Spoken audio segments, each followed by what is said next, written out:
Bonjour à toutes et à tous, nous sommes à Grésy-sur-Isère, au musée de la Comte de Savoie, avec Secondo Chabot, c'est ça? C'est ça. Et qui va nous expliquer ce qu'est un détra. C'est un étras, pardon, c'est un étras.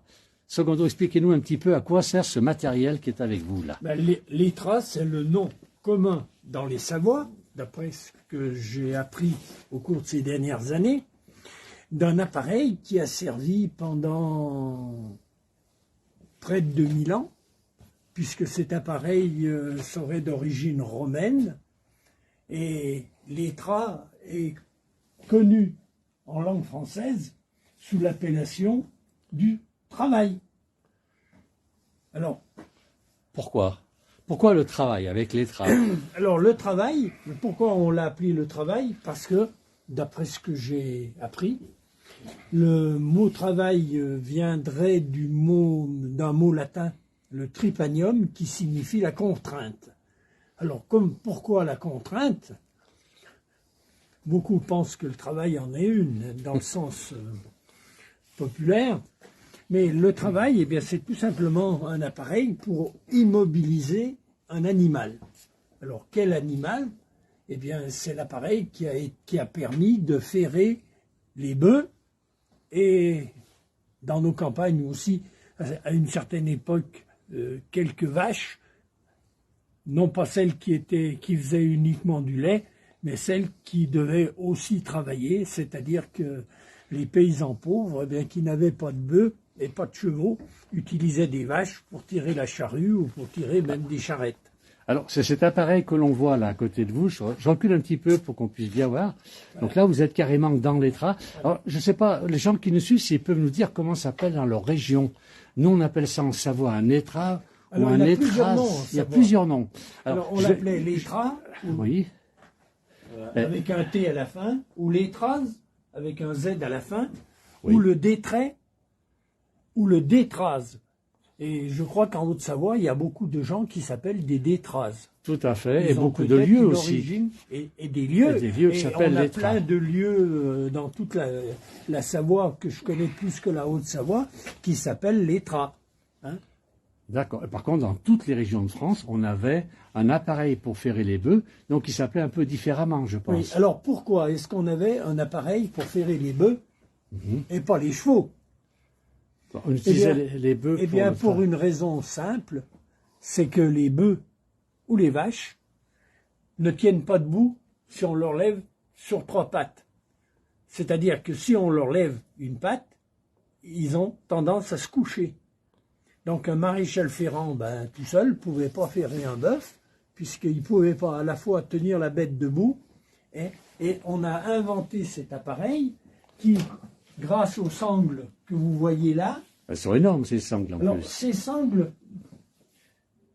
on les détachait d'un côté, comme ça. Elles sont dures à détacher, voilà. Mais ça a l'air très lourd. Hein. Oui, alors on détachait les sangles d'un côté, on faisait rentrer la bête, on lui passait les sangles sous le ventre, et ensuite on le soulevait, mais sans lui décoller les pieds de par terre. Moi, c'est ce qu'on m'a raconté, c'est qu'il fallait que la bête ait l'impression qu'il allait plus pouvoir poser par terre, et là, il ne bougeait plus. Et une fois que la bête était légèrement soulevée, on lui attrapait les pattes. Alors les 2 pattes de derrière étaient attachées à cette barre. D'ailleurs, vous voyez qu'il peut se déplacer en longueur parce que suivant les dimensions de l'animal. Et puis, il y avait sur les côtés des sangles qui permettaient de lever les pattes de devant en les attachant. Et alors, on mettait ce fer à bœuf que vous avez... Alors il y avait deux fers, je crois. Voilà, à la différence du cheval qui n'a qu'un fer, parce que le cheval n'a qu'un ongle à son pied, les bœufs et les vaches ont 2 ongles, et on ne pouvait pas mettre un seul fer pour les 2 ongles, donc il fallait mettre un fer à chaque ongle. Donc vous avez ici un fer pour l'ongle droit. Et qui était recourbé. Et on le recourbait au-dessus de l'ongle. L'ongle rentrait dedans comme ma main. Et il y en avait 2 à chaque patte. Et il y en avait Normalement, il y en avait 2 à chaque patte. Donc 8, d'accord. Voilà. Bah, il faut simplement y savoir que si on mettait des fers aux chevaux et aux bœufs ou aux vaches de travail, eh bien, c'est parce que pour que leurs ongles ne s'abîment pas dans les cailloux Bien sûr. Pendant les gros efforts. Voilà. Et donc cet appareil, alors celui-ci est un appareil qui était fixe, celui qu'on a là, mais dans chaque commune, donc il y avait un étras. Mais il y avait beaucoup de bœufs, mais il y avait aussi beaucoup de vaches de travail, puisque beaucoup de paysans n'avaient pas les moyens d'avoir un autre animal que la vache. Que la vache qui leur servait à avoir du lait. Du lait, du fromage. Alors, pour la petite anecdote, je me permettrai de vous dire qu'une dame qui est venue nous voir il y a quelques années et qui avait, au début du siècle dernier, travaillé encore avec des vaches, m'avait dit que ça avait un gros avantage de faire travailler les vaches, c'est que le soir, elles avaient autant de lait par les cornes que par les pieds. Ouais. Une vache qui avait travaillé toute la journée avait consommé ses calories en effort et pas en production de lait. Voilà. Voilà, il fallait choisir. C'est ou le travail ou du lait, mais on ne pouvait pas avoir les deux avec une vache. D'accord. Et une sage-femme qui est venue nous voir il y a quelques années m'avait dit que dans les maternités, il y a une salle de travail et que l'origine du mot était la même que l'origine du mot travail pour cet appareil, puisque c'était un appareil d'immobilisation et de contrainte. Et qui s'appelle pas l'étras. Non. On l'a pas appelé l'étras. On l'a pas appelé l'étras. Bon, il m'a fait peur là. Il n'y a pas une salle d'étras dans les maternités, il n'y a qu'une salle de travail. Une salle à de ma travail. connaissance. D'accord, et donc là, voilà. Et là, on attachait, la bête était totalement immobilisée. Alors, je rappelle, on est à Grésy-sur-Isère, dans les Alpes du Nord. Nous sommes au musée de la Combe de Savoie, le village musée de la Combe de Savoie, avec énormément de bâtiments à visiter. Il y a une vingtaine de bâtiments ici. Quasiment tous les métiers d'antan sont exposés ici. C'est un peu ça. Est-ce qu'il en reste? Ce qu'il en reste. Je me permets aussi de signaler à vos auditeurs que dans tous les ateliers, il nous manque un outil. Le plus important.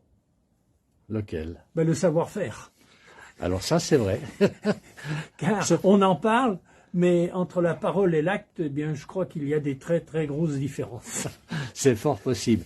On va regarder encore cet étrage, c'est assez extraordinaire. On a du mal à imaginer, il a sérieusement suivi celui-ci. C'est quoi? C'est de la tresse? C'est de la corde. C'est de la corde, donc c'est du ficelles, chanvre. Des grosses ficelles avec des c'est sangles tressé, qui... c'est tressé. Voilà.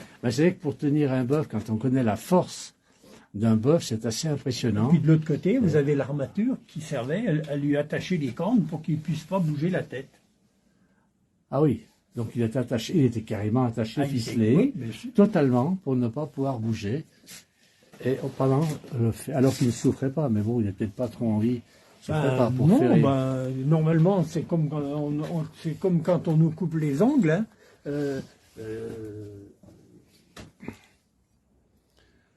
C'est comme ça. C'est comme ça, voilà. Eh bien, Secondo, merci beaucoup. Beaucoup de choses encore à découvrir dans ce musée, dans ce village musée. Alors, on a beaucoup de monde qui nous écrit. On a Laurence qui nous dit merci du Pas-de-Calais. On a bonjour à tous, Steven, et puis Isma qui nous dit merci de m'apprendre tout ça. Et puis, la prochaine fois que notre caméraman viendra nous voir, on pourra peut-être aussi parler d'un métier qui a, lui, complètement disparu, c'est le magnien.